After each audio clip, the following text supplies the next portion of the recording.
ከዚህ ቤተክርስቲያን ወጡ ለምን ወንጌል አይሰበክም ብለው ወጣው ወንጌል አንድ ቀን ሰብከው ያውቃሉ ሁሉ ቀን ስድብ ሁሉ ቀን ትችት እንደሆነ ግን ሰምቻለሁ ከሰዎች ሰውኮ እንትፍ የሚለው ፉት ያለው ነው አዋልድ መጻሕፍት ከመጽሐፍ ቅዱስ ጋር ያላቸው ቁርኝነት እንዴት ይታያል አንድ ልጅ አባቱን ይመስላል እነዚህ መጽሐፍት አባታቸውን መጽሐፍ ቅዱስን ሲመስሉ አዋልድ መጽሐፍት ብለው ይጠራሉ ያለፈው አመት ነው ስለ ደሮ ብልት አመጣው 12ቱ ባስተማሩት ትምህርት ብዙዎች ያፈዙ ነበሩ በኢትዮጵያ ኦርቶዶክስ ተዋሕዶ ቤተክርስቲያን የምቀበለው መጽሐፍ እቀበላለሁ ሌላው ምን አገባው እኔ ውሻ እዚህ ጋር ቢጮህብኝ ዞሬ አልጮህም ውሻው ላይ መንገድ ነው መቀጠለው ስራዬ ነው መቀጠለው ሰውየው ግን ካላወቀ መጥቶኔም ቢተቸኝ ዕውቀቱን አያለው መጠኑን አያለው አዋቂ ነኝ ማለት አይደለም አሁን ቲክቶክ ላይ ኦርቶዶክሳውያን ወጣቶች መጡና ለእናንተኛ እንበቃለን ብላት ማዘጋጅ ጀመሩ እና በቅርቡ ሶሻል ሚዲያውን ሞልቶስ ስለነበረ እኔ እናንተ አትመጡኝም ዶክተር ዘበነ ግን ቢመጡ መከራከር ይችላል ብሎ የተነሳ ኦርቶዶክስ የነበረ አንድ ፓስተር ትስተው ሳሙኤል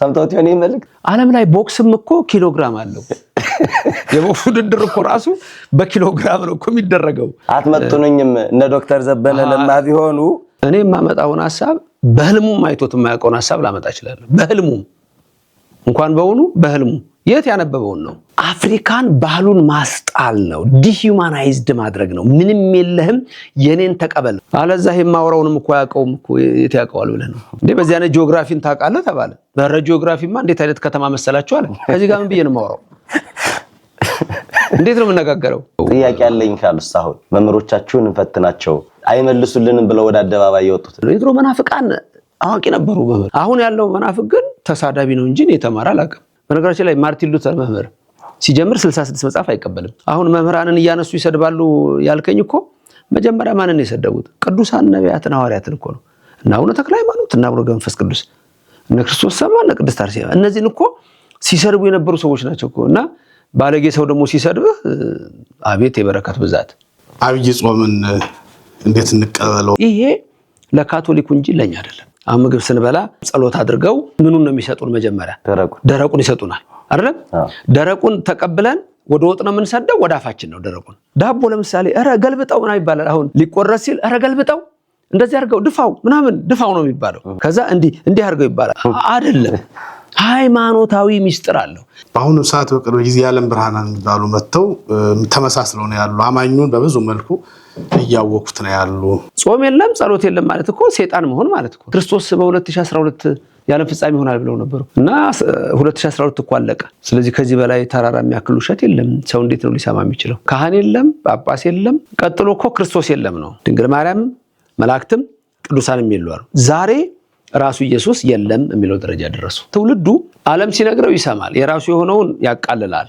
ለሰውነት ለጤና ጾም ጠቃሚ መሆኑን አይተው ልክ የኢትዮጵያ ኦርቶዶክስ ቤተክርስቲያን የምትጾመውን ጾም አይነት እንደሱ ተጀምሯል ከእግዚአብሔር ጋር ለመገናኘት የክርስቶስን መከራ ለማሰብ ነው 40 ቀንና 40 ሌሊት እኮ አልበላም አብይ ጾም እኮ ማለት ይሄ ወይ አበስ ገበርኩ ይላል አይደል ብዙ ሰው ይላል ይሄ አበስ ገበርኩ ምንድነው አበስ ገበርኩ ብትለው ይሄንን አያውቀውም የቆሰለውን አዳም የደማችሁን ሔዋን እምታድኑልኝ ከሆነ ስመለስ በዳግም ምጽአት ዋጋችሁን ከፍላችኋለሁ ተብሏል መዋዕለ ጾማችንን ፍሬ የምናገኘው ሁዳዴ ነው የተባለው ሁዳድ እርሻ ሰፊ ማለት ነው ሰፊ በረከት የምታገኙበት የልባችሁ የሚፈጸምበት የሚያስጨንቅ ነገር ሁሉ ከእግራችሁ በታች የሚቀጠቀጥበት ይሁን የእግዚአብሔር ቤተሰቦች ይህ ዋካ ብርሃን ሚዲያ ነው ዋካ ብርሃን ሚዲያን ላይክ ሼር ሰብስክራይብ እንድታደርጉ በዚህ አጋጣሚ በፍቅር ጠይቃለሁ ዋካ ብርሃን ሚዲያ የቤተክርስቲያን ድምጽ ነው የቤተክርስቲያንን ትምህርት ታገኙበታላችሁ ተወዳጁት ቤተሰብ ሁኑ ትላለሁ አመሰግናለሁ በስመ አብ ወወልድ ወመንፈስ ቅዱስ አሐዱ አምላክ አሜን ሰላም ተመልካቾቻችን እንዴት አላችሁ የዋካ ብርሃን ሚዲያ ነው ዛሬ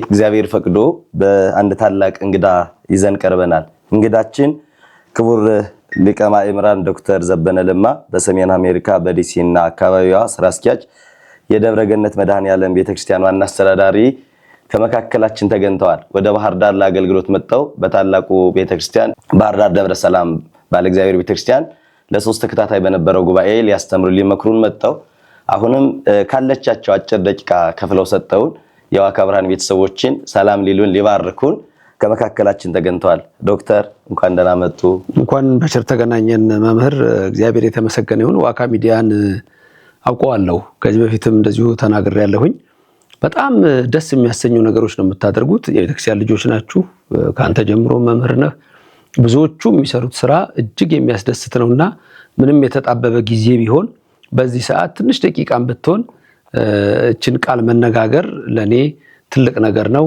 እንደው እነሱን ልባርክ ሳይሆን ተመልካቾች እኔንም በጸሎት እንዲያስቡኝ የእነሱን በረከት እንዲደርሰን ነውና እግዚአብሔር ያክብርልኝ። አሜን። ባህር ዳር የነበረው አገልግሎት እንዴት ነበር?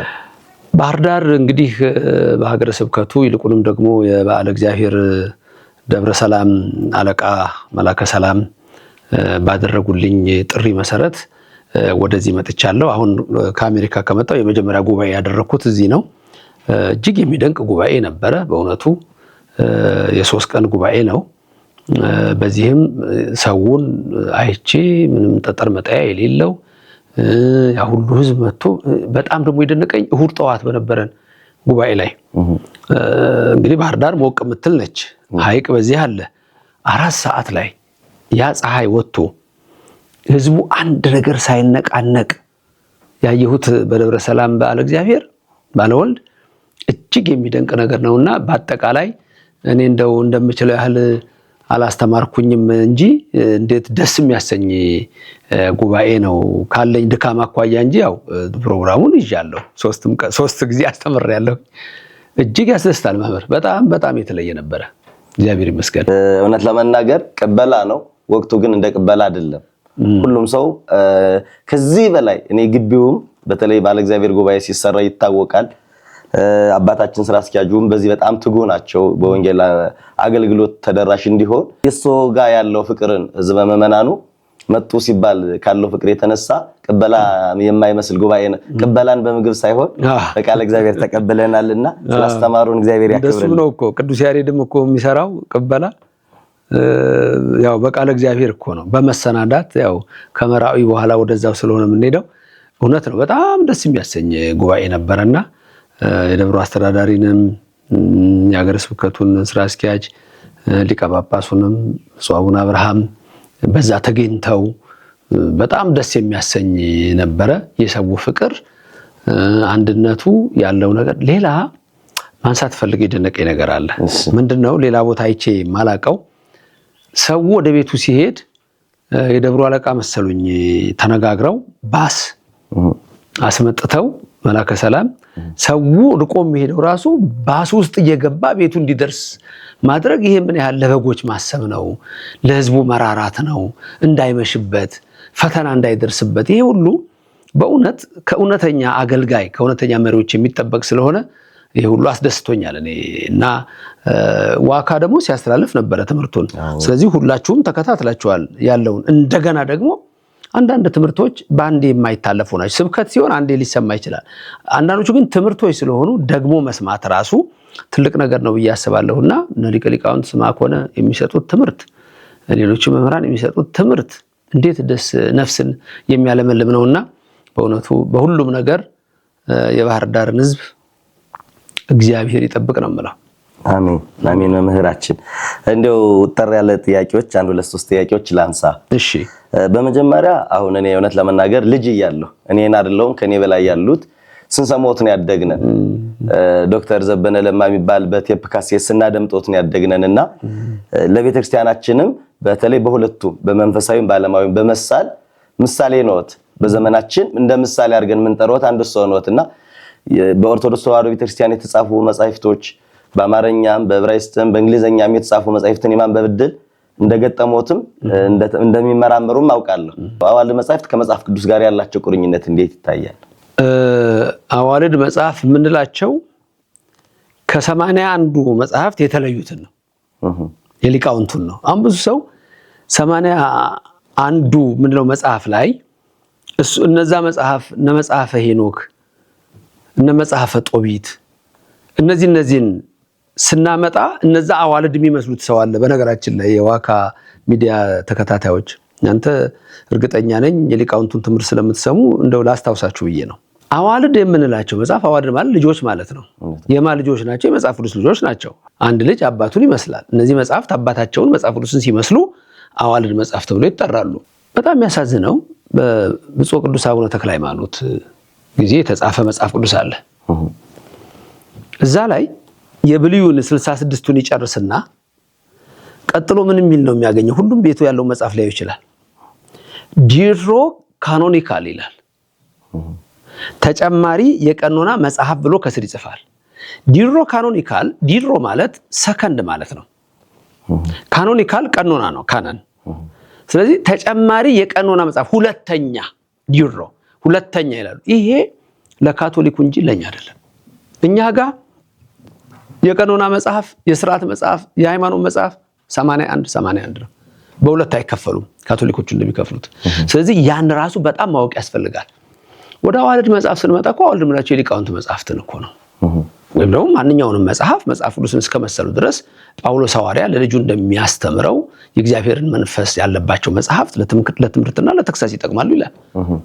ስለዚህ እነዚህ መጽሐፍት ምን ያህል ለኛ እንደሚጠቅሙን በተለይ የሉቃስ ወንጌል ምዕራፍ 10 ከቁጥር 25 ጀምሮ ያለውን ትርጉም አንተ የተማርክ ስለሆንክ መጽሐፍ በደንብ ታውቀዋለህ። እንደው ለማስታወስ ያህል ያ ሰማርያዊ የወደቀውን ሰው አነሳዊልና ከዛ በኋላ ምንድነው የከፈለለት? 2 ዲናር ነው። 2 ዲናር ከፍሎለት ወደ እንግዶች ማደሪያ ወስዶ ከዛ ምንድነው ያለው? ከዚህ በላይ ካወጣችሁ ስመለስ ከፍላችኋለሁ ብሎ ከ2 ዲናር ከብሉይና ከሐዲስ ይሄን አውጣታችሁ ሌላ ጽፋችሁ ትውልዱን እምትመግቡልኝ የቆሰለውን አዳም የደማችሁን ሔዋን እምታድኑልኝ ከሆነ ስመለስ በዳግም ምጽአት ዋጋችሁን ከፍላችኋለሁ ተብሏል። አያቋርጡም መጽሐፍት እኮ አያቋርጡም። አሁን ታላላቅ ሊቃውንት ሁሉ የሚጽፏቸው መጽሐፍት እንደውም ደብረ ሰላም ነመላከ ሰላም አንድ ትልቅ መጽሐፍ ሸልመውኛል። የመምህር ገብረ መድኅን ነው መሰለኝ ሰጥተውኛል። አዲስ መጽሐፍ የተጻፈ ሊቃውንቱ እየጻፉ ነው። እንደዚህ አይነት መጽሐፍት እነዚህ መጽሐፍት እና አባ ገብረ ኪዳን የጻፏቸው ሌሎችም በተለያየ ቦታ ያሉ የሚጽፏቸው መጽሐፍቶች አሉ። እነዚህ እንዴት ለትውልዱ ይጠቅማሉ የሚለውን ማየት ይኖርብናልና አዋልድ መጽሐፍ ተረት የሚመስላቸው ያልታደሉ፣ ያላወቁ፣ ያልተማሩ፣ ያልተመራመሩ፣ ጥላቻ ያለባቸው፣ ክፋት የነገሰባቸው ጸረ ኦርቶዶክሳውያን፣ ጸረ የተዋህዶ ልጆች ናቸው። አይገባቸውም። ምክንያቱም አውሮፓ የሪፎርሜሽን የተሐድሶ እንቅስቃሴ ሲጀምር በነገራችን ላይ ማርቲን ሉተር መምህር ሲጀምር 66 መጽሐፍ አይቀበልም። መጀመሪያው ጉግል አድርገህ ብታይ ያዕቆብ መጽሐፍ የለም ቡክ ኦፍ ጄምስ ምን እንደሚለው ታውቃለህ? እሱን ገለባው መጽሐፍ ይለዋል።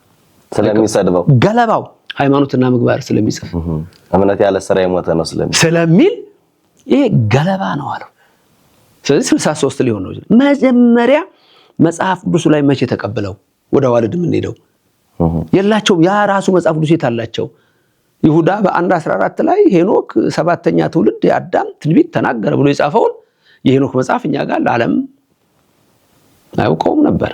ስለዚህ ወደ ሌሎች መጽሐፍት ከመሄዳችን በፊት የኛ መጽሐፍት እኮ እያንዳንዱን ነገር የሚነግሩን ያ ነው ችግሩ። ብዙ ትውልድ ግዕዙን አያውቅም፣ መጽሐፍትን አይመረምርም። ስለዚህ ጳውሎስ ሐዋርያ ያለው አለ ወንጌላችን የተከደነ የሚመስላቸው የተከደነባቸው ናቸው እንዳለው ነውና የአዋልድ መጽሐፍት በእኛ ዘንድ የተከበሩ መጽሐፍ ቅዱስን የሚመስሉ እውነተኛ ናቸው። ስለዚህ በውስጣቸው ከንቱ ያልሆነ ስርዋጽ የገባ ክደት ከሌለው በስተቀር እነዚህ መጽሐፍት በኢትዮጵያ ቤተክርስቲያን እየታዩ ለሰው ልጆች ለክርስቲያኖች የሚጠቅሙ ይሆናሉና በዚህ መንገድ ነው ልናየው የምንችለው። መጽሐፍ ቅዱስ ራሱ 81 አለ። ከዛ ውጭ አዋልድ መጽሐፍ አሉ። ከዛ ውጭ ደግሞ ቅድም እንዳልኩት በተለያዩ መምህራን የሚጻፉ የሚጠቅሙ መጽሐፍ ይኖራሉና ከዚህ የተነሳ ሰው ትውልዱ ሁሉ የኢትዮጵያ ቤተክርስቲያንን አስተምሮ መያዝ ይኖርበታል። እኛ ጀርመን አይደለንም፣ እኛ እንግሊዝ አይደለንም፣ እኛ ኖርዌይ አይደለንም፣ እኛ አሜሪካ አይደለም። ኢትዮጵያዊ ነን። እምነታችን የኢትዮጵያ ኦርቶዶክስ ተዋሕዶ ቤተክርስቲያን እምነት ነው እንጂ የካቶሊክ አይደለም። የኢትዮጵያ ኦርቶዶክስ ተዋሕዶ ቤተክርስቲያን እንጂ የፕሮቴስታንት አይደለም። ስለዚህ በኢትዮጵያ ኦርቶዶክስ ተዋሕዶ ቤተክርስቲያን የምቀበለው መጽሐፍ እቀበላለሁ፣ ሌላው ምን አገባው? ስለዚህ በዚህ መልክ ነው የማየውና ለነሱ ነው እንግዲህ እንደ ተረት የሚሆንባቸው። ይሄ አውሮፓውያኑ እንትን ነው ለማጣጣል ድሮ እዚህ ምን ያደርጉ ነበር? ድሮ ሰይፍ የሚሰሩት ኢትዮጵያውያን ጦርነት በጎራዴ አይደለም ቀጥቃጭ ትለዋል። ብረት መስራቱ እንዴት ሰይፍ እንዳይሰራ እንዳይዋጋ ይሄውን የጣሊያኖች ነው። ስለዚህ ትውልዱ በዚህ መልክ ነው አሁንም የራሱ የሆነው ለማስጣል ብዙዎች የሚነሱትና እንደዚህ ነው የሆነ ያለው። ይሄን ጥያቄ ለመጠየቅ ምክንያት የምናለ መሰረት መምህር አሁን ቅድም መጀመሪያው እንዳነሳሁት ትናንትና የመጣ መናፍቅ ያነበበው መጽሐፍ ቅዱስ ዶክተር አያውቁትም ማለት አይደለም። አሁን ለምሳሌ ያለፈው አመት ነው ስለ ዶሮ ብልት አመጣው 12ቱ ባስተማሩት ትምህርት ብዙዎች ያፌዙ ነበሩ፣ ለማያምኑት እንደሆኑ ይገባኛል። እና ከሱ አኳያ ነው ጥያቄዎች ያነሳችሁ። መምህር የኛም ሰው እኮ አያውቅም። አብሮ እኮ የኛም ሰው የሚያጨበጭብ እኮ ይኖራል። ሰምተዋል ግን አይተውት ይሆን? አንድ ካህን ተናግሯል ስላሉኝ አንድ ቄስ እዛ አሜሪካ ያለ እንደሱ አይነት ነገር እውነት ለመናገር አይቼ አላውቅም በታሪኬ። እንደንትን ወስዳለሁ አገቱን ይከለባት። እኔ ውሻ እዚህ ጋር ቢጮህብኝ ዞሬ አልጮህም።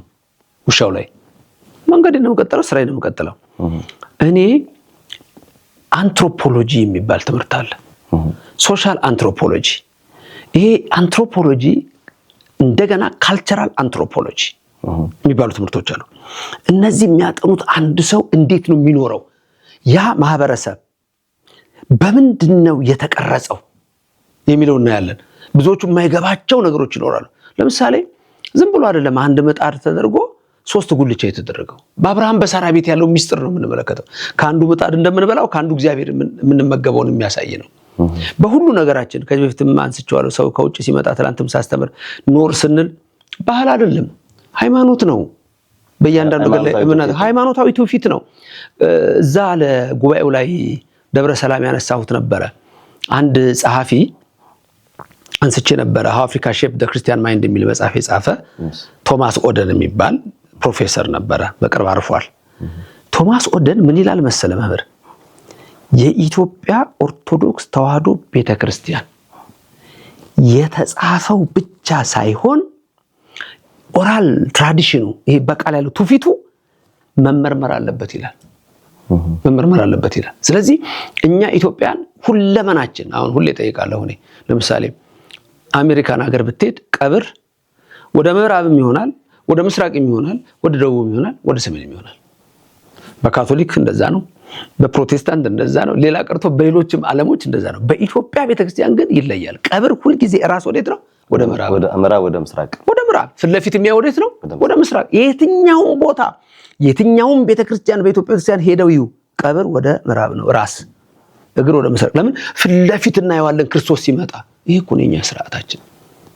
ለምሳሌ ለቅሶ በ3ኛው ቀን መቃብሩ ጋር ይኬዳል። ሰለስት አልተጻፈም፣ ኦራል ትራዲሽን ነው፣ ትውፊት ነው። በ3ኛው ቀን የምንሄደው ምንድነው? ክርስቶስን ሄደው በ3ኛው ቀን ሲነሳ እንዳዩት እንደነ መግደላዊት ማርያም ነው። እያንዳንዱ ባህላችን፣ እያንዳንዱ ስርዓታችን የምናደርገው ለምሳሌ ምግብ ስንበላ አሁን ምግብ ስንበላ ጸሎት አድርገው ምኑን ነው የሚሰጡን? መጀመሪያ ደረቁን ይሰጡናል አይደለም? ደረቁን ተቀብለን ወደ ወጥ ነው የምንሰደው? ወደ አፋችን ነው። ደረቁን ወደ አፍ ነው፣ ወደ ወጥ አንሰድም። መልካም። አሳልፎ የሚሰጥህ ማን ነው ሲባል ጌታ ከኔ ጋራ እጁን ወደ ወጭቱም ይሰዳል። እንግዲህ ጌታ ሰጣቸውና ሐዋርያት ደረቁን ሊበሉ ሲሉ እሱ ጌታ ስለሆነ እጁን ሲልክ ይሁዳ ደረቁን ከመቅመስ ይልክ ምን አድርጓል? ወደ ወጡ ነው የላከው። እጁን ከኔ ጋራ ወደ ወጭቱ የሚሰደው እሱ አሳልፎ ይሰጠኛል አለ። ይሄ በወንጌል ተጽፏል። እኛስ ያን የምናደርገው ለምንድን ነው? ካህኑ ሲሰጠን ቡራኬ ነው። ልክ ነው። ክርስቶስ ባርኳል። በኤማውስም ባርኮ ሰጥቷቸዋል። 2 ዓሣ 5 እንጀራ ባርኮ ሰጥቷል። ግን ያው መብላት ነው። እችኛዋ ግን ምንድነች? ጌታ ሆይ እንደ ይሁዳ አታድርገኝ እንዳልክድህ። ስለዚህ ወደ ወጥ ማናደርገው ወደ አፍ እናደርገው በዛ ነው። ዳቦ ለምሳሌ ኧረ ገልብጠው ምናምን ይባላል። አሁን የዋካ ሚዲያ በደንብ ይሄንን ያውቃሉ። ሊቆረስ ሲል ኧረ ገልብጠው እንደዚህ አድርገው ድፋው ምናምን ድፋው ነው የሚባለው አይደለም? ዳቦ ሲቆረስ ከዛ እንዲህ አድርገው ይባላል። አንድ አስተማሪ እንዴት ነው ሲሏቸው አይ እንዳይፈረፈር ነው አሉ። አይደለም፣ ሃይማኖታዊ ሚስጥር አለው፣ መጽሐፍ ቅዱሳዊ ሚስጥር አለው። ይስሐቅ አባቱ አብርሃም በሞሪያ ተራራ ሊሰዋው ሲል አባቴ ፊት ለፊት አይተህ ቁልጭ ስል ራርተህ ከአምላክ እንዳትጣላ ድፋኝና መስዋዕት አድርገኛለሁ። ያ ህብስት መስዋዕት ነው። ስለዚህ እንዲህ የሚደረገው ያንን ታሪክ ይዘን ነው። ለምሳሌ አሁን የተለመደ ነገር ላምጣ። የቁራ መላእክተኛ ይላሉ እናቶቻችን አለ። የቁራ መላእክተኛ ይላሉ። የቁራ መላእክተኛ ምንድነው? ከማን ጋር ነው የሚገናኘው? ከኖህ ጋር ነው የሚገናኘው። አውሮፓ ይሄ ካልቸር የለውም፣ ባዶ ነው። እኛ ደግሞ እምነታችን ሁሉ የተቀረጸው በዚህ ነው። እንዳነሳው ቅድም የዶሮና የ12 ብልቶች እነዚህ ዶሮ ለፋሲካ ነው የሚበላው። ራሱ ምግቡ የሚበላው ለፋሲካ ነው። እናገናኘዋለን እኛ ከአምላካችን ጋር። ሁሉንም ነገር ከክርስቶስ ጋር ነው የምናገናኘው። በዚህ መንገድ ነው። ጥንትማ እኮ የክርስቲያን ቤት እኮ ከላይ እኮ መስቀል ነበረው። አሁንም አንዳንድ ቦታ ይኖራል። የክርስቲያን ቤት እኮ ከላይ መስቀል ያደርጋል። ገጠር አካባቢ ያደርጋል። እኛ አካባቢ እንኳን ነው ያለውበት አካባቢ እንኳን ያደርጋል። ገጠርም ያደርጋል። ስለዚህ ሶሻል አንትሮፖሎጂ፣ ካልቸራል አንትሮፖሎጂ የሚሉት ዲሲፕሊኖች እነዚህን ሁሉ ያጠናሉ። ሰውየው ግን ካላወቀ መጥቶ እኔን ቢተቸኝ ዕውቀቱን አያለሁ፣ መጠኑን አያለሁ። አዋቂ ነኝ ማለት አይደለም። እኔ ደርሻለሁ። ይሄ ልክድ አልችልም። እዛ ቦታ ደርሼ ተምሬ ነው ይሄ ነገር የምናገረው። ሌላ ራቁቱን የሚሄድ ህዝብ ይጠናል እኮ ራቁቱ እንዴት እንደሚሄድ እንዴት ከብት እንደሚዘል በደቡብ ያለው ሰው ይጠናል። አንትሮፖሎጂ ነው። የኛ ግን ሃይማኖት ነው። ሁሉ ነገራችን ከሃይማኖት ጋር የተገናኘ ነው። ባህላችን የምንለው ጭምር ሳይቀር ያ ነው። ስለዚህ በዚህ መንፈስ ነው ሁሉ ነገር ከእምነታችን ጋር የተገናኘው። ምሳሌው አማናዊ አይሆንም። ምሳሌ ዘያጽጽ ነው። ሁልጊዜም በተለይ ለአምላካችን የምንሰጠው ምሳሌ ሕጹጽ ነው። ግን ሁሉንም ነገር በራሳችን ህይወት በዛ መንገድ ውስጥ እግዚአብሔርን እናስበዋለን። አንድ ሰው ሄዶ እንግዲህ አልመለስ ካለ ቁራ መላእክተኛ ተላ ኖህ በመርከቡን ቁራ ላከው አልተመለሰም። እና እነዚህ ሁሉ ያሉ ናቸው። ሳናቀው የምንናገረው ነገር አለ። አሁን ለምሳሌ ብዙ ላያውቀው ይችላል፣ ግን ይለዋል። ለምሳሌ ይሁን ወይ አበስ ገበርኩ ይላል አይደል? ብዙ ሰው ይላል ይሄን አበስ ገበርኩ። ምንድነው አበስ ገበርኩ ብትለው ይሄንን አያውቀውም። አበስኩ ገበርኩ ነው፣ ኃጢአትን ሰራሁ ነው ትርጉሙ። ይሄን ግን ስንት ሰው ያውቀዋል? አያውቀውም። ዝም ብሎ ግን አበስ ገበርኩ ይላል እንጂ አበስኩ ገበርኩ እንደሆነ ብዙ አያውቀውም። ስለዚህ ኑሯችን ህይወታችን ሁሉ እንዴት ከእግዚአብሔር ጋር የተገናኘ ኢትዮጵያ ማለት ይሄ ነው፣ መታደል ነው። ይሄን ግን እርግጠኛ ነኝ በሌላ እምነት ያሉ ሰዎች ይሄ ደስ አይላቸውም። ምክንያቱም ባህሉን ማስጣል ነው። ኢሮፓውያን እኮ በ1884 እና 1885 በአውሮፓ አቆጣጠር ነው በርሊን ላይ ጀርመኒ ታላላቅ 7 ሀገሮች ሌሎቹ ደግሞ ዴሊጌት ልከውና አሜሪካ ሳይቀሩ በበርሊን ኮንፈረንስ ይባላል። ወጣቶች ወዲያውኑ ጉግል አድርገው አሁን ልታዩት ትችላላችሁ። በበርሊን ኮንፈረንስ 1884 and 1885 አፍሪካን ባህሉን ማስጣል ነው፣ ዲሁማናይዝድ ማድረግ ነው። ምንም የለህም የኔን ተቀበል ነው። ስለዚህ በአሁን ሰዓት የተሐድሶ ሰዎች አሉ። የድሮ መናፍቃን አዋቂ ነበሩ፣ መምህር በጣም አዋቂ ናቸው። አሪዮስ ብትለው፣ አውጣኪ ብትለው፣ አብሊናሪዮስ ብትል፣ ሰባሊዮስ ብትል፣ ንስጥሮስ ብትል፣ መቅዶኒዮስ ብትል የተማሩ ናቸው። እነዚህ ሰዎች የተማሩ ናቸው። አሁን ያለው መናፍቅ ግን ተሳዳቢ ነው እንጂ የተማረ አላውቅም። ተሳዳቢ ነው። መምህር ደርሰውት ይሆን ምን የሚል እንደ ጥያቄው አይመጥኖትም። ግን ብዙ ኦርቶዶክሳውያን ድሮ ትልልቆችን በሃይማኖት የነበሩትን ጳጳሳትን፣ ሊቃውንትን፣ መምህራንን መንቀፍ ጀምረው አሁን ቲክቶክ ላይ ኦርቶዶክሳውያን ወጣቶች መጡና ለእናንተኛ እንበቃለን ብላት ማዘጋጅ ጀመሩ። እና በቅርቡ ሶሻል ሚዲያውን ሞልቶስ ስለነበረ እኔ እናንተ አትመጡኝም ዶክተር ዘበነ ግን ቢመጡ መከራከር ይችላል ብሎ የተነሳ ኦርቶዶክስ የነበረ አንድ ፓስተር ትስተው ሳሙኤል ሰምተውት ይሆን ይመልክ እግዚአብሔር በሚያውቀው አንድ ቀን ሰምቼው አላውቅም። መብርሃን በመታቀው አንድ ቀን ሰምቼው አላውቅም። መልእክት አላደረስም። ሰዎች ይነግሩኛልና ዓለም ላይ ቦክስም እኮ ኪሎግራም አለው። የቦክስ ውድድር እኮ ራሱ በኪሎግራም ነው እኮ የሚደረገው እንጂ ዝም ብሎ እኮ አይደረግምና እንግዲህ ሐሳቡ ጥሩ ነው። ግን እኔ ጥሩ ልጆች አሉ እኮ ከነሱ ጋር መነጋገር ይችላልና አትመጡኝም እነ ዶክተር ዘበነ ለማ ቢሆኑ እሱም ጥሩ ነው። ይመጠነኛል ማለቱም ጥሩ ነው። ይመጠነኛል እኔ ነኝ የምመጠነው ለሱ ጥሩ አባባል ነው። እንግዲህ የታየው ነገር ይኖራል ማለት ነው። ለራሱ ያስብናል። ግን ቅድም እንዳልኩ ነው መምህር ሁሉ ነገር ንግግር መስመር አለው። በዛ መንገድ ነው እንጂ ነገሮች የሚሆኑት ከዛ ባለፈ የሚሆን ነገር የለም።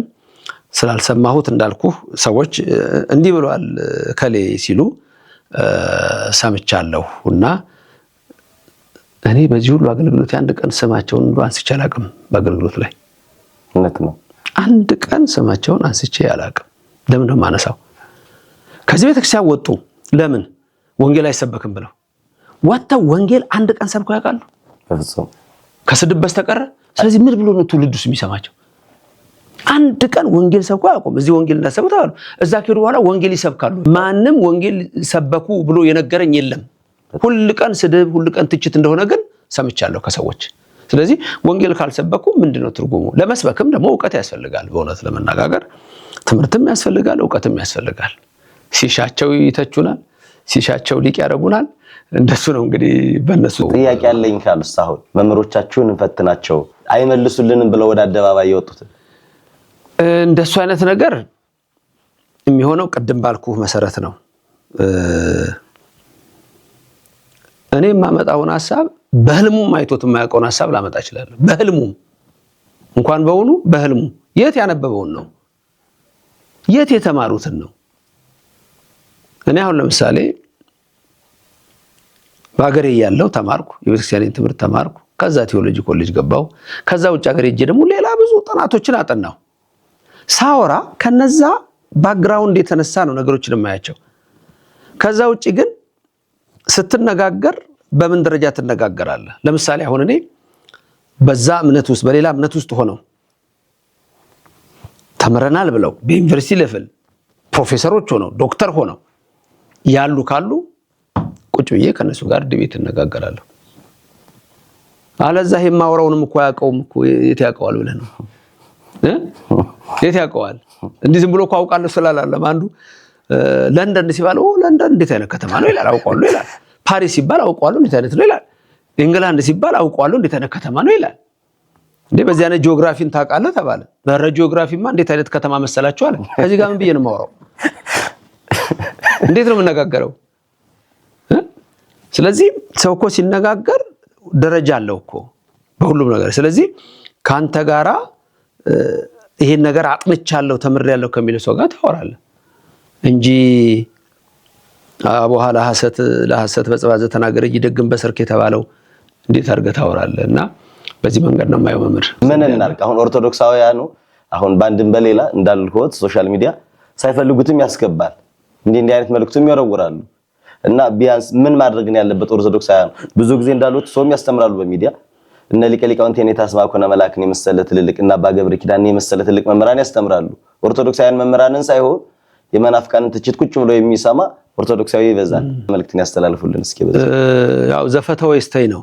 ግን አሁን ለምሳሌ እኔ እናንተ ድግስ ተጠራን፣ የተደረደረ ምግብ አለ፣ ከዛ ውስጥ የተበላሸ ምግብ ይኖራል።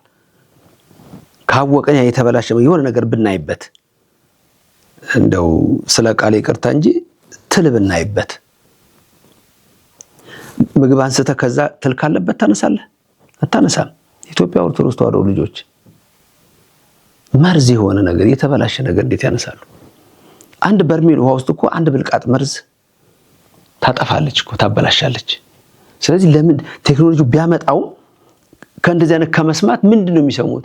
ለህይወታቸው መመሪያ ነው ወይስ ተሳዳቢ ሰምተው እነሱም ተሳዳቢ ነው የሚሆኑት? ሰው እኮ እንትፍ የሚለው ፉት ያለውን ነው። ውሃ ፉት ብዬ እንትፍ ብል ውሃ ነው። ኦሬንጅ ጁስ የብርቱካን ጭማቂ ፉት ብዬ እንትፍ ብል ጁስ ነው። ቡና ፉት ብዬ በተፋ ቡና ነው። ስለዚህ ሰዎች ምን እንደሚሰሙት ቅዱስ ያሬድ እኮ በረከቱ ይደርብን አይንም ይጾም ጆሮም ይጾም አፍም ይጾም የሚለው እኮ ሌላ ነገር እኮ የለውም። ስለዚህ ለምንሰማው ነገር እኮ መጠንቀቅ አለብን። በነገራችን ላይ ክፉ ነገሮች የሰው ልጅ ሲሰማ ከሚያደነቁሩት ነገሮች አንዱ እሱ ነው። የሰው ልጅ 5 ነገሮች ወደ 4 ነገሮች ልቡን ብሩህ ያደርጉታል።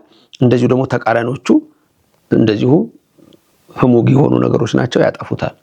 ስለዚህ የምንበላውን የምንጠጣውን እንደምንጠነቀቅ ሁሉ የምናየውንና የምንሰማውን ነገሮች ሁሉ መጠንቀቅ ይኖርብናል ብዬ አምናለሁ። እነዚህ ታላላቅ መምህራን ሳይቀሩ ሲተቿቸው ሰማለሁ ሲያወሩ እና ትላንት አስቼ ነበር አለቃ ገብረሃና አንዱ የተማረውን ሰው ደንቆሮ ብሎ ሰደበው። የተማረ ሰው እኮ ነው ደንቆሮ አለው። ከዛ በኋላ ግራ ገብቷቸው ሊያስታርቁ ነው ሰዎች መጡ። አለቃ ምን እየሰሩ ነው አላቸው። ስም ተለዋውጦብኝ ባካችሁ እሱን ለመመለስ እየታገልኩ ነው አሉ። ደንቆሮ የተማሩት ናቸው። የተማረውን እኮ ነው የመጽሐፉን መምህር እኮ ነው። ተሳዳቢ ያልተማሩት ናቸው። ኧረ ዝም ብሎ ጨዋ ነው ጨዋ እኮ። ስለዚህ ስም ተለዋውጦብኛልና እሱን ለመመለስ ነው አሉ። ይሄ ዓለም እንደዛ ነው የሆነው። ይሄ ዓለም ኦርቶዶክሳውያን በጣም ጥንቃቄ ማድረግ አለባቸው። ምን በላውን ምን ተጣው እንደምንመርጥ ምን ሰማውንም መምረጥ ይኖርብኛል ብዬ አለብንም ብዬ አስባለሁና በተለይ እንደዚህ ነገር እና አሁን እንዳልኩ ነው። ለምንድን ነው የሚሰሙት? እንደዚህ የሚያወሩ ሰዎች ካላስተማሩ ለህይወት መንገድ ካልሆኑ ሁልጊዜ ኦርቶዶክስን ስድብ ከሆነ ሁልጊዜ ክርስቲያንን ስድብ ከሆነ አሁን መምህራንን እያነሱ ይሰድባሉ ያልከኝ እኮ መጀመሪያ ማንን የሰደቡት? ቅዱሳን ነቢያትን ሐዋርያትን እኮ ነው። እና አቡነ ተክለ ሃይማኖት እና አቡነ መንፈስ ቅዱስ እነ ክርስቶስ ሰምራ እነ ቅድስት አርሴማ እነዚህን እኮ ሲሰድቡ የነበሩ ሰዎች ናቸው እኮ። እና ባለጌ ሰው ደግሞ ሲሰድብህ አቤት የበረከት ብዛት በረከት ይበዛል። ስለዚህ በዚህ መልክ ነው የማየው። እሺ መምህር በጣም እናመሰግናለን። በመጀመሪያ ያው እንግዲህ ጥሪያችን አክብረው በእለቱ ተገኝተው ያን ሁሉ በተስፋ የጠብቁት የነበረውን ህዝብ ተገኝተው 3 ቀን በተከታታይ ስላስተማሩ እጅግ በጣም ማመስገን ፈልጋለሁኝ። ባይመጡ ኑሮ ብዙ ሰዎች ከክርስቲያኑ አይወጡ ነበር ተስፋ ስለነበረን። ጊዜ ስለሌለን ካልኩኝ እንደው 2 አጭር ጥያቄ ነው ባጭር መልሱልኝ ነው። የመጀመሪያው አብይ ጾምን እንዴት እንቀበለው? በተለይ አሁን ሰው ከጾም በምክንያት እየሸሸ የሄደበት ጊዜ ውስጥ ነው ያለነው። የአባቶች ነው የመነኮሳት ነው የትላልቅ ሰዎች ነው እየተባለ በተለያየ ምክንያት ጾም በመሻር ትልቁን ድርሻ አማኙ እየወሰደውና በዚህ ደግሞ ሌሎች ሰዎች እየተቹን ይገኛሉና እንግዲህ መጪው አብይ ጾም ነው። በምን መልኩ እንደው ነው እንዴት ነው መጾም ያለብን የሚለው ነው አንድ መልሱ። ሁለተኛው ግን በጣም በአሁኑ ሰዓት ክርስቲያኑን እየፈተኗት በአሁኑ ሰዓት በቅርብ ጊዜ የዓለም ብርሃናን የሚባሉ መጥተው ተመሳስለው ነው ያሉ። አማኙን በብዙ መልኩ እያወቁት ነው ያሉ። እንግዲህ እነዚህ ሰዎች ቅዳሴ ያስፈልግም፣ ክርስትና ያስፈልግም፣ ጳጳሳት ያስፈልግም፣ ጾም ጸሎት የሚል አቋም ይዘው ነው የተንቀሳቀሱ ያሉ። ናይችን በዋካ ብርሃን ሚዲያ ስም ልጠይቅዎት ስለፈለኩኝ ነው። እግዚአብሔር ያክብርልኝ። መላከ ሰላም ከመምህር ጋር እያነሳን ነበረና ደግሞ ሲመጡ ደስ አለኝ ሳይወት መልካም ነው። መጀመሪያ ስለጋበዙኝ በዚህ በባህር ዳር ደብረ ሰላም ደብር ያ ሁሉ ምዕመናን ተሰብስበው እንደው ባደረግነው ጉባኤ በጣም ደስተኛ ነኝ። እግዚአብሔር ያክብርልኝ። ወደ ጥያቄው ስንመጣ ሁልጊዜ የቤተክርስቲያንን ስርዓት የሚያንቋሽሹ ሰዎች አሉ፣ የሚንቁ ሰዎች አሉ። ከነዚህ ሰዎች መልካም ነገር አይጠበቅም። ስለ ጾሙም ቢሆን ስለ ስርዓቱም ቢሆን ለሰዎች የሚያነሷቸው በጣም ከእግዚአብሔር ሕግና ስርዓት ውጭ የሆኑ ናቸው። ለምሳሌ አብይ ጾም፣ ስለ ጾም የሚገርማችሁ ሌላው ዓለም በእምነት አይደለም የሚያየው። እኛ በእምነት ለመንግስተ ሰማያት መዳኛ 2 ነገር ነው። እነሱ ግን ለሰውነት ለጤና ጾም ጠቃሚ መሆኑን አይተው ልክ የኢትዮጵያ ኦርቶዶክስ ቤተክርስቲያን የምትጾመውን ጾም አይነት እንደሱ ተጀምሯል። ማንም ሰው ገብቶ ሊያዩ ይችላል። እንደ ቤተክርስቲያን ውሃም ሳይጠጣ አንዳንዶቹ ውሃ እየጠጡ የሚጾሙ አሉ። እንደሱ ውሃም ሳይጠጣ ምግብም ሳይበላ የሚጾሙ ሰዎች አሉ። እነዚህ ግን እንደ ጥንት ፈላስፎች ናቸው። በመጽሐፈ መነኮሳት ላይ አንዴ ፈላስፎች ሄዱ መነኮሳት ጋር ባህታውያን ጋር እኛ እንጸልያለን እናንተም ትጸልያላችሁ፣ እኛ እንጾማለን እናንተም ትጾማላችሁ፣ ልዩነታችን ምንድነው አሏቸው ፈላስፎቹ። እነዛ አበው መነኮሳት ባህታውያን ደግሞ ምን አሉ? እናንተ ትጾማላችሁ እውነት ነው፣ እናንተ ትጸልያላችሁ እውነት ነው። የምትጾሙት የምትጸልዩት ለራሳችሁ ነው፣ ሚስጥር እንዲገለጽላችሁ ሰውነታችሁን ለማሰልጠን ነው። 2 እናንተ የምትጾሙት አድራሻ የለውም። እኛ የምንጾመው ግን 1 ሰውነቴ ይጥራ ብለን አይደለም፣ ከእግዚአብሔር ጋር ለመገናኘት የክርስቶስን መከራ ለማሰብ ነው። 40 ቀንና 40 ሌሊት እኮ አልበላም። አብይ ጾም እኮ ማለት ይሄ ክርስቶስ ለኛ የሰጠውን ተቀብሎ መሄድ ነው። ስለዚህ አድራሻ ደግሞ አለው። የኛ ጾም ወደ እግዚአብሔር ነው የሚሄደው። ለዚህ እኮ ነው ጌታችን ኢየሱስ ክርስቶስ በልብ መታሰቡ በቃል መነገሩ ከፍ ከፍ ይበልና በማቴዎስ ወንጌል ምዕራፍ 6 ላይ እኮ ስለ ጾም ያስተማረን። በዛ ላይ ቤተክርስቲያኗ ስርዓት ሰርታ ደግሞ 7ቱን አጽዋማት ያዋጅ አውጃ በዚህ መንገድ ነው። ስለዚህ አሁን ያለንበትም ሰዓት የቀበላ ሰዓት ነውና ጾሙን የምንቀበልበት ጾሟንም የምንቀበልበትን የምናይበት ከእግዚአብሔር የምንገናኝበት ነውና ትውልዱ ዓለም ሲነግረው ይሰማል፣ የራሱ የሆነውን ያቃልላል። ስለዚህ ከዚህ የተነሳ ክርስቲያኖች ይሄ የመነኩሴ ወይ የካህን አይደለም። እነዚህ አጽዋማት መነኩሴ ሰው አይደለም እንዴ? እኔ ሰው አይደለም እንዴ? ሌላው ሰው አይደለም እንዴ? ስለዚህ ጾሙ ብሎ ጌታ በማቴዎስ ወንጌል ሲያስተምር ኢዩኤል ቀድሞ በትንቢት ሲናገር መነኩሴ ብቻ ይጹም፣ ቄስ ብቻ ይጹም፣ ዲያቆን ብቻ ይጹም፣ ካህን ብቻ ይጹም የሚል ትምህርት የለውም። ጾሙ ነው፣ ጸልዩ ነው፣ ጸልዩ ነው። ጾም ላይ ሲሆን የምግብ ነገር ስለሆነ ለከርሶሙ ያመልኩ የሚለው የብርሃን ዓለም ቅዱስ ጳውሎስ ቃል ደርሶባቸው ነው እንጂ ጸሎትም አያደርጉም ማለት ነው። አሁን አብረው ያነሷቸውን እንመልከት። የዓለም ብርሃን የሚባለው እነሱ አንድ ጊዜ ክርስቶስ በ2012 የዓለም ፍጻሜ ይሆናል ብለው ነበር እኮ እና 2012 እኮ አለቀ። ስለዚህ ከዚህ በላይ ተራራ የሚያክል ውሸት የለም። ሰው እንዴት ነው ሊሰማ የሚችለው? ስርዓት የሚያጠፋ ካህን የለም፣ ጳጳስ የለም፣ ቀጥሎ እኮ ክርስቶስ የለም ነው። በ1517 ጀርመኒ ላይ የተሐድሶ ሙቭመንት እንቅስቃሴ ሲጀምር የወሰኑት ውሳኔ ምንድነው? ኢየሱስ ብቻ የሚል ውሳኔ ወሰኑ። ያ ማለት ድንግል ማርያም መላእክትም ቅዱሳንም የሉአሉ። ዛሬ ራሱ ኢየሱስ የለም የሚለው ደረጃ ደረሱ። ቀስ እያለ የሚሄደው ወደዚህ ነውና ጾም የለም ጸሎት የለም ማለት እኮ ሰይጣን መሆን ማለት እኮ ነው። ሌላ ነገር እኮ የለውም። ሰይጣን አይጾምም፣ ሰይጣን አይጸልይም። ሰይጣንን ድል የምንመታው በጾም በጸሎት ነው። እና አባ እንጦንስ እና አባ ጳውሊ ያስጨነቁት እኮ እንጦኒሞ ይከነ እኮ ያለው እኮ በጾሙና በጸሎቱ ነው። መጨረሻ ላይ ነው እንደውም ትሁት ነበር። መጨረሻ ላይ ወሞይ ኩክሙ በኃይለ እግዚአብሔር ያላቸው። ስለዚህ ጾምና ጸሎት ትልቁ መሳሪያችን ነው።